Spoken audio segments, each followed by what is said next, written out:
Entrepreneur itu pada dasarnya yang pertama adalah orang yang bisa melihat dan membaca kesempatan dan mengambilnya. Ya. Nah, pertanyaannya kalau nggak dilihat, nggak ada opportunity-nya, nggak ada kesempatan, what we have to do? Tugas entrepreneur menciptakan peluang.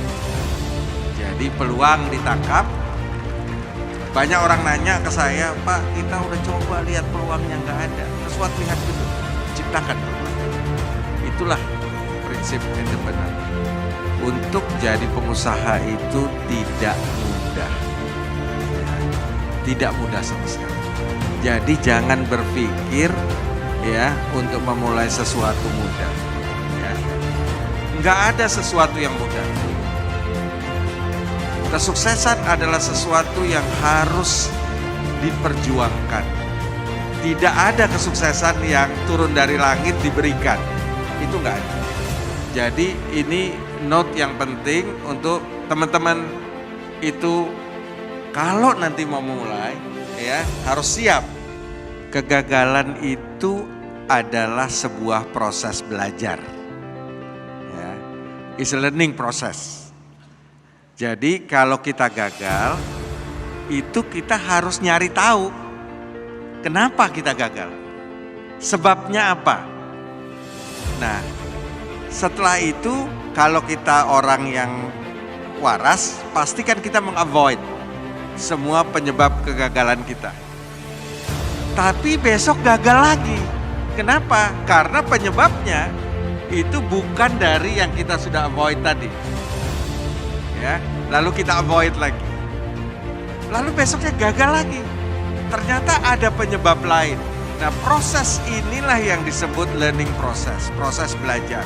Mengavoid terus semua penyebab kegagalan sampai akhirnya nggak ada lagi yang bisa menyebabkan kita gagal. Nah, learning process ini yang saya selalu katakan, ya, gagal bangun lagi, tapi ambil pelajaran dari kegagalan itu sampai gagalnya bosan datang.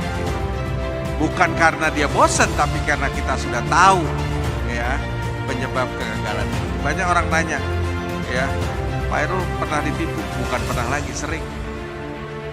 Ya, tapi karena seringnya saya ditipu, saya itu kalau ngelihat orang dari jauh datang ke saya sudah tahu nih, oh mau nipu gue nih.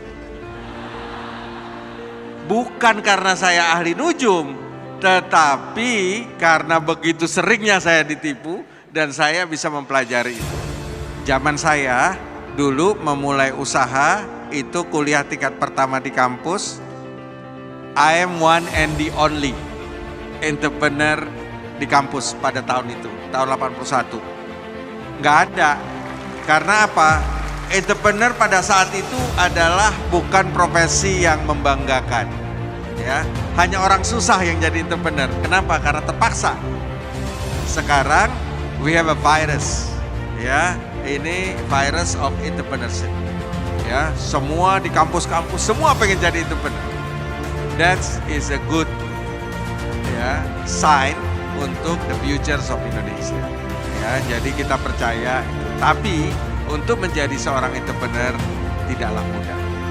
Tadi sudah disampaikan, yang pertama ya harus punya kemauan yang luar biasa. Ya, bisa didorong oleh idealisme, bisa didorong oleh pragmatisme. Jangan persoalkan itu.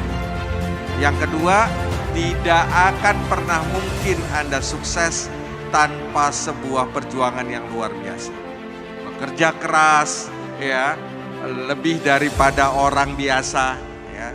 Saya hari ini masih bekerja lebih dari 14 jam satu hari.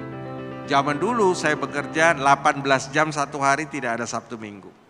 Jadi gak ada kata sukses itu seperti membalik telapak tangan. Bullshit. Ya, jadi harus kerja keras, teliti, ulet, detail, perfeksionis, ya, nggak gampang menyerah.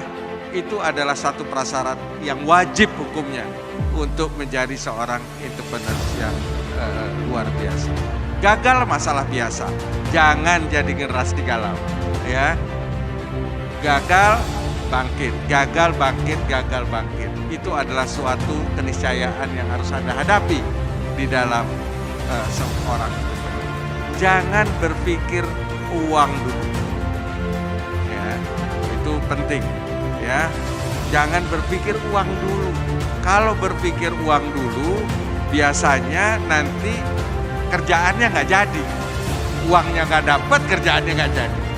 Ya, tapi berpikirlah kerjaan dulu, hasilnya bagus, maka uang akan datang kepada Anda. Dan saya berharap ya akan ada banyak entrepreneur dari ruang ini yang 10 tahun lagi ketemu saya bilang, "Pak, ya, I bet you." Ya, gitu ya. Anda bisa 10, 20, 30 tahun lagi berkata bahwa, "Pak, saya sudah ngalahin Anda."